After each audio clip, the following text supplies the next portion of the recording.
Sleep moves might be getting banned from competitive singles. But why? Sleep has been perhaps the most infamous status effect ever since the inception of the Pokemon franchise. The way that sleep works will vary a bit from generation to generation as mechanics changed, but the general gist is that if you put a Pokemon to sleep, they're unable to act for a random amount of turns. Disrupting an enemy Pokemon like this and preventing them from being able to act at all is obviously a very powerful strategy that generates a lot of momentum for you. And even the developers of officially licensed titles realize the issue with sleep. The concept of sleep clause actually originates from Pokemon Stadium, a custom rule wherein only one Pokemon on your team and the enemy's team are able to be put to sleep per game. And even though this sleep clause cannot be imitated on cartridge, it doesn't exist in the official mainline cartridge games, every single format of competitive singles has sleep clause. I think most of them anyway, besides like anything goes. Because if you could continuously put enemy Pokemon to sleep without any restriction in a singles environment, that would obviously be too powerful. This is also not the first time that sleep has been banned outright in a generation. In Gen 5 OU, sleep is banned. But Gen 5 OU is a little bit different because the sleep mechanics are slightly more punishing. There's something called a sleep counter in Pokemon, so every time you stay in for a turn with a sleeping Pokemon, the chances for you to wake up on the following turn are more likely, and that increments. But in Generation 5, if a Pokemon switches out, their sleep counter resets completely, and they're back to square one. That makes it really hard to wake up in Generation 5, and sleep is a lot more punishing and game deciding in that generation. That's the main reason it's banned there. And actually over the years, more counterplay to sleep has been introduced to the franchise. In Generation 6, grass types were granted a new property where they are now immune to powder-based moves, which include sleep powder and spore. This was a significant new form of counterplay against some of the most common sleep moves. Gen 7's terrain system also introduced some counterplay to sleep. Electric terrain grants everything on the field that is grounded and immunity to sleep moves. Misty terrain does the same but with all status entirely, obviously including sleep as well. So sleep became a lot more manageable over time. Not only has the sleep clause been in place since pretty much the beginning, but more and more counterplay to sleep has been introduced to the franchise. The main thing that has sparked this particular discussion about sleep in Gen 9 OU is the reintroduction of Darkrai to the OU metagame, who was unbanned from Ubers and let loose into OU. So far, Darkrai has not been too overwhelming as an offensive threat, but something that has been a little bit frustrating about fighting Darkrai are the sets using Hypnosis. Hypnosis is kind of an annoying move, because the move is really inaccurate. It only has a 60% accuracy, and a common strategy in competitive singles is to get slept on something in purpose to spend your sleep clause so that your enemy can't put anything else to sleep. If you're going to get something put to sleep, you want it to be something that isn't useful in the matchup or isn't as useful as other members of your team. Let's say there's a Darkrai in front of you threatening to put you to sleep, and rather than going to sleep on your full health Cinderace, you switch in your low health Ting-Lu, who is unlikely to be very useful in the remainder of the game, unlikely to switch in safely ever again. Prime target for an enemy's sleep, something not very valuable to you, but they miss Hypnosis, and now they can just use Ice Beam to KO your low health Ting-Lu. This is a situation where the high variance of the move Hypnosis causes these uncompetitive situations. By all accounts, you made a pretty good decision. You want to go to sleep on something that you don't need anymore, but because of the random luck of them missing Hypnosis and therefore not spending their valuable sleep, they have bypassed your decision at complete random, and it feels pretty uninteractive. It's not like you could have done anything about this. It's also pretty annoying when you have something on the field that can live a hit from Darkrai and KO it back, but if they hit the Hypnosis, it's enormously high value. They save their own life. Now they can't check your Darkrai. Sometimes when you're up against a fast offensive threat that gets a lot of value on hitting this inaccurate sleep move, it feels as if you have little control over the situation, and all you can really do is hope that they miss, because even trying to sleep sack something is risky. Believe it or not, this is actually an issue in Gen 3 OU as well. Gengar sometimes uses Hypnosis, and Hypnosis on Gengar is extremely high impact if it hits. A Pokemon like Pursuit Tyranitar is specifically designed to trap and eliminate Gengar, but 60% of the time they can just totally incapacitate your Pursuit Tyranitar and bypass this would-be check. And I think these situations are where sleep feels the most annoying, when it's a fast offensive threat that gets a lot of value out of landing the sleep, but the sleep move itself is inaccurate, which makes the decision making against sleep a little bit shaky, like you can't actually reliably make a play that covers it. I think that sleep feels the most frustrating and uncompetitive when it is on a Pokemon that can abuse it very effectively. If you think about a Pokemon like Breloom, I don't think that Breloom feels that annoying, at least not in my opinion, because it has below average speed. A lot of stuff can outrun it and offensively threaten Breloom, so for Breloom to successfully land a sleep, it needs to be in a position where it's faster than the enemy. I think Breloom feels fine even back in Gen 3 OU before they had all the new anti-sleep mechanics, but it feels even less powerful in Gen 9 OU when you consider the fact that grass types are completely immune to Spore, and also Goldango and Garganacl exist, and they are also completely immune to status. Once Breloom lands a sleep, it does get a bit of momentum, it can shoot off a big attack, Swords Dance or something like that, but it's also a slow enough threat that you can respond to it pretty reasonably. It's not like a Darkrai where it's really fast, and if it sleeps something, it gets a lot from that. I would say the same about slower defensive Pokemon with sleep. Sometimes in Gen 3 OU, Blissey runs the move Sing, which is also an inaccurate sleep move, but it doesn't feel as high impact when Blissey hits a Sing. The Blissey itself is not going to be an explosive offensive threat after it puts something to sleep. You'll disrupt the enemy a little bit, but they have time to react to that. Using Sing on Blissey is also a sacrifice. Sing can get you a lot of short-term momentum, but you're sacrificing Toxic or Thunder Wave, which are higher value status moves you can apply multiple times throughout the battle. Long term, they're going to give you more value, but Sing is more short-term value. So I don't think the mechanic of sleep as a whole is a problem. I also don't think that inaccurate sleep moves are inherently a problem. I think that inaccurate high-value sleep moves on fast offensive threats that get a lot of value out of disrupting the enemy, that's a problem. Out of all these Pokemon, I think it's mostly a problem on Darkrai and maybe Iron Valiant, who is also a fast offensive threat. I think Darkrai is more of a problem because it can offensively threaten Goldango,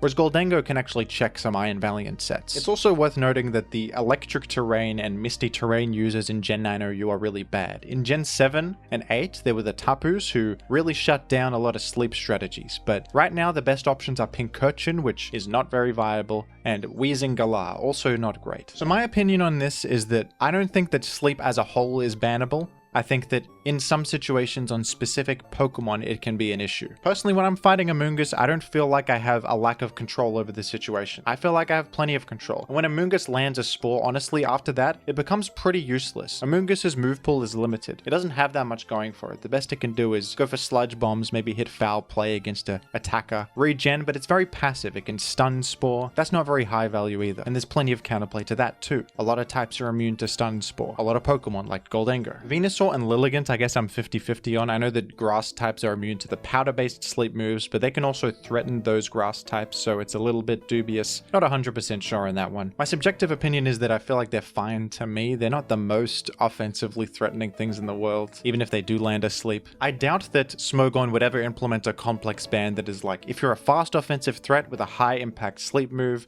we ban just the sleep move. I think that would be the best thing to do, but that opens up the rabbit hole of, okay, are we now doing complex bans? You know, level 80 Kyogre is allowed. That's a whole can of worms, I suppose. So if they want to keep it simple, maybe just ban Darkrai, to be honest. If Darkrai is the one creating this discussion in the first place, frankly, nothing else besides Darkrai is that impactful. Maybe Iron Valiant, maybe Venusaur, but I think it's mostly Darkrai spurring this whole discussion, and it would be a shame to lose the valid sleep users with, in my opinion, plenty of counterplay, and even if you're in a situation in a matchup where they land the sleep and there's not much you can do about it, you can recover from that momentum. It's not like Gen 5 where there's no sleep counter resets. There's a lot you can do. I feel like you have more control than some people will lead you to believe. That's my take on all this. Let me know if you agree or disagree down below in the comments, and thank you for watching.